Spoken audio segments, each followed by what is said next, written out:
Hello guys, We're here and welcome to my second video on Introduction to PvM. We are going to be focusing on two topics today, weaving autos into ability rotations and canceling channeled abilities earlier to get more DPS. Weaving autos into ability rotations is an incredibly powerful way to increase your DPS. This is most notable with two-handed weapons as the autos they provide are very powerful. With that in mind, I'm only going to focus on two-hand weapons for this. Two-handed weapons will only use an auto attack 7 ticks after the last offensive ability has been used, and each tick is 0.6 seconds long, so that leaves us with 4.2 seconds to wait between each auto attack. Obviously not good DPS to just use auto attacks. The simplest auto attack is to auto attack a monster and then use an ability right away when you first engage them. This delays your first ability on that monster by 1 tick, but gives you an extra auto attack which is well worth it. In comparison, if I use an ability before I see the auto attack animation, I lose the auto attack and some DPS. The next auto attack is after using a defensive ability. As mentioned before, it takes 7 ticks for an auto attack to go off after your last offensive ability.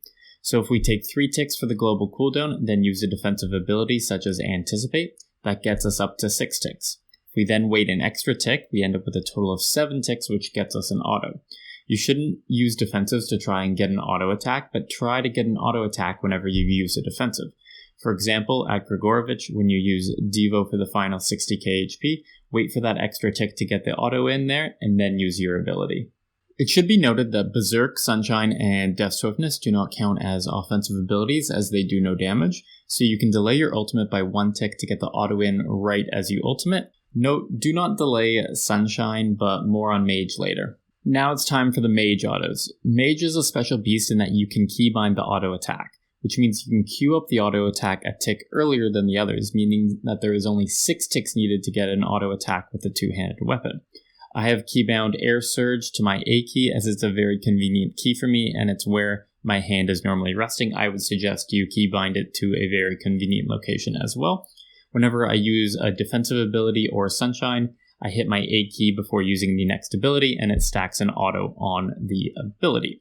And that's going to do it for the weaving autos into ability rotation section of this video.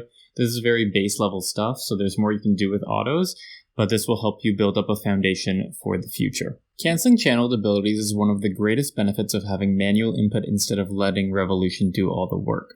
Even if you are in Revolution, you can still cancel these abilities early and you'll get a large increase to your DPS. Let's start with melee. To start off, I'm going to have to skip Fury as I have Greater Fury unlocked, but I will show that off when we do the Mage abilities as it's identical to Concentrated Blast. The first ability we have is Destroy. You want to cancel Destroy and use another ability when the 4th hit appears. You know you'll have done that right if you get 2 hits 1 tick apart. The next melee ability is Assault. For Assault, the timing changes based on whether you are dual wielding or two-handing. Don't ask me why, I don't know. But for dual wield, you want to do the same as Destroy, except for you cancel it after the 3rd hit. You'll know you've done it right when you get 3 hits in quick succession, all 1 tick apart. However, for two-hand, you want to wait a little bit longer, and just before the 4th hit appears, you cancel it.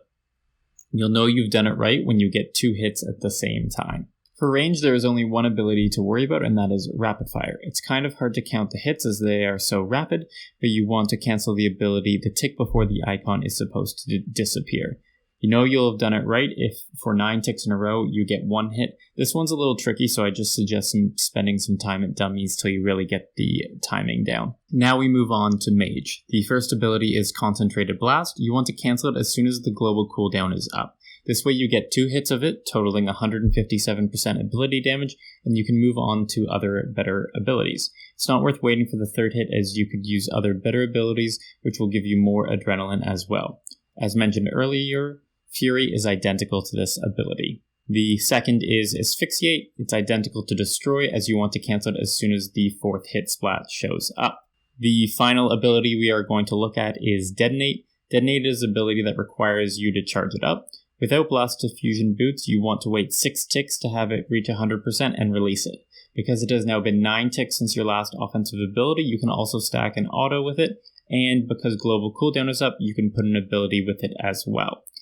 Now, if you have the Blast Diffusion boots, it will reach 100% charge in 4 ticks, meaning that you can release the Deto and still be able to have an auto and an ability with it, making it a very powerful ability for your rotations. And that's going to do it for today's PVM tips and tricks, or intro to PVM, or whatever you want to call it. I'm kind of progressing through these sort of niche topics that will help people improve their PVM ability, and hopefully you guys enjoyed it. And if you want more, like, comment, subscribe, and all that jazz.